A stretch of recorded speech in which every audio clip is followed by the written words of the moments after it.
Hey to all. Today our topic is material properties. In previous video, we discussed about what is alloy phase diagram, how can we read the alloy phase diagram, and also the thermodynamic concepts that are associated with the phase diagrams. Likewise, we discussed. After that, the material properties understanding is also important thing in material science. So today this class deals with the material properties and its understanding in material science. Myself, Dr. B. Suresh Kumar, Department of Mechanical Engineering, K. Ramakrishnan College of Technology, Trichirappalli. Okay, what is property? The material property only defines the usefulness of material in applications. So that the property, which means something that a material fundamentally holds itself. Okay, a property should be regarded as the response of material to a given set of imposed conditions. Here, imposed conditions. What is the meaning of imposed conditions? In all alloy phase diagrams drawn between compositions and temperature, and also we can consider the pressure that associated with the alloy phase diagram. So what are all the properties? Imposed conditions means the temperature and the pressure plays vital role, but if we change the temperature and the pressure means what the material holds itself, it is the property of that material. So the material properties are the link between the basic structure. Basic structures are FCC, BCC, HCP. Likewise, we discussed in previous videos. Here, basic structures also links the material properties, and then composition of the material. What are all the alloy are available with the phase materials, which are all comes under compositions. How much of A material atoms that make the material, how much of B atom materials utilized for making the material, so that composition of the material also plays to decide the material properties.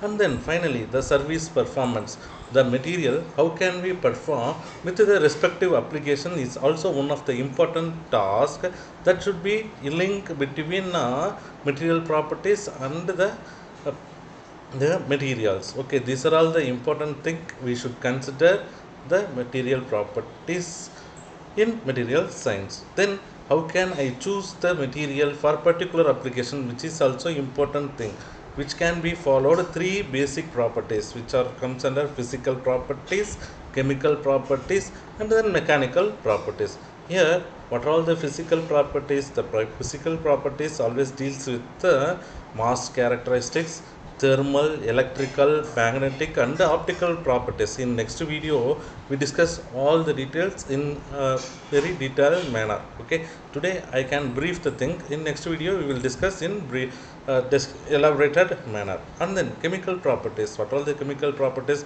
Engineering also considers chemical properties for its applications or its service performance. We should aware about chemical properties because the material may have rust or otherwise it may corroded. So that engineers should aware about what are all the chemical properties that are incorporated in that material. So that chemical properties deals with the corrosion and oxidation resistance. These are all the basic important properties that are all associated with the material properties in material science. And then mechanical properties, which is normal for engineering persons.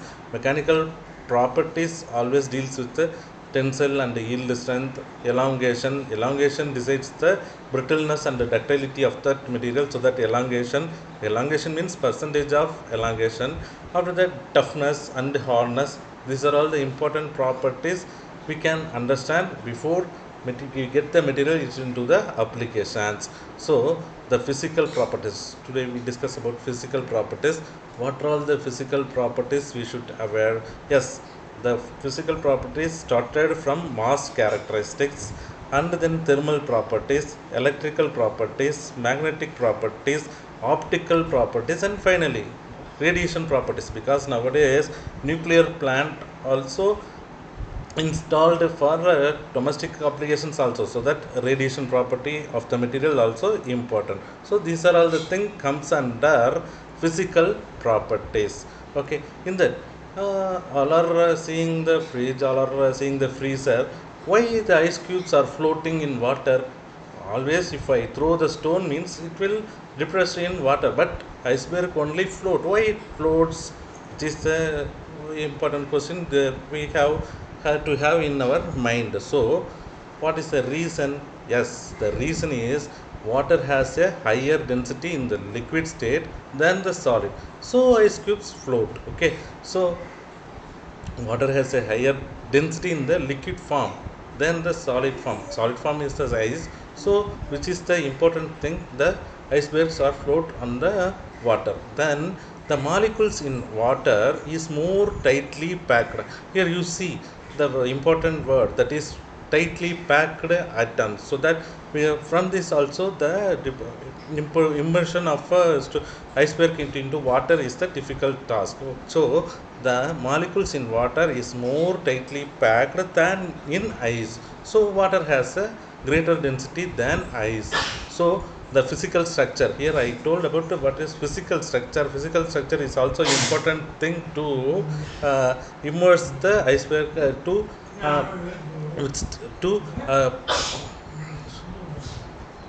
to give the reaction force against the iceberg immersion into the water. And then as water freezes, it expands. And then next important, the water freezes, it expands, so ice has more volume. Here only I told about volume. If the atom or cells or expands, means its volume is increased. Due to this incremental, the expands is occurred, volume expansion is occurs, which also the important factor, which is also important factor, the icebergs float on the water because it takes up more space but has less density than water. And then mass characteristics, in all material, all scientists, metallurgical scientists, the base considers the base material is carbon. So carbon is always specified as like a C12, so that carbon 12 is the reference for all the atomic mass calculation.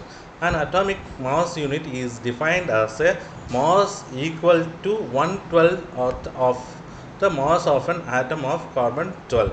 The mass of an atom is affected by interaction of particles within the nucleus. So the we can combine atomic weight and density with each other with the relation of atomic weight is equal to average mass per atom of an element divided by 1/12 of the mass of the atom of the nuclide. General formula in industry or otherwise academician utilize density rho is equal to mass per volume. This density is placed equate as like gram per centimeter cube, gram for mass, centimeter cube for volume. If another condition, the encompassing conditions are pressure and temperature, already I told.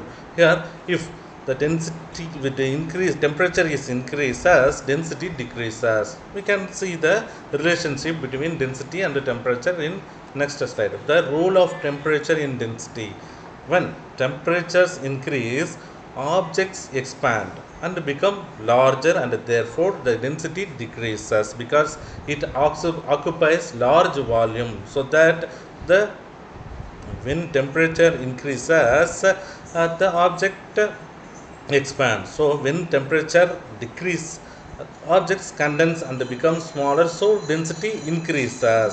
If the object is contracted, means density is increased. If object is expanded, means the density is decreased, which is the relationship available with the temperature and the density. The temperature can only alter the number of molecules in an area. However, temperature cannot affect how many protons and neutrons are in each atom. So that temperature does not play with the atomic structure, which means number of electrons, number of protons, number of neutrons available with its energy cycles, but it can play with the object's expansion and contraction. From this we can increase or decrease the density of materials. And then what is the relation between atomic weight and density? Already I told about the formula. How can we relate the atomic weight and the density with the aid of carbon 12 atom? Here, and at an atomic scale, there are two things that go into the density. Generally, density is always denoted by the Greek word rho. Rho is equal to mass per volume, which can be unitized by kilogram per meter cube. And also, if I consider the unit cell means, here I can tell you density is equal to total cell weight divided by cell volume. And then I can express the density term with the numbers. How can I express with the numbers? Number density is equal to number of atoms divided by volume, okay, which can be expressed by number density. And then mass per atom, the mass per atom also I can explain. So mass per atom, mu is equal to mass divided by atom. From this I can aware what is mass per atom with respect to density. Now you are aware about mass characteristics available with the materials. Thank you all. Yeah, and also the density can be measured with two instruments in general, which are hydrometer and pycnometer. These are all the instruments is to be used to measure the density in scientific laboratories. Thank you all.